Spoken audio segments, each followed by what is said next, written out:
వికారాబాద్ జిల్లాలోని పలు గ్రామాల్లో భూకంపం సంభవించింది. తెల్లవారుజామున 3 గంటల సమయంలో 3 సెకండ్ల పాటు భూమి కంపించింది.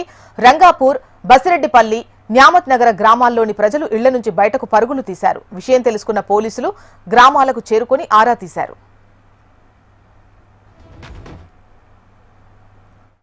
రాత్రి భూకంపం వచ్చింది. 4 గంటల రాత్రికి లేచినాము. లేస్తే గలగల వంకింది.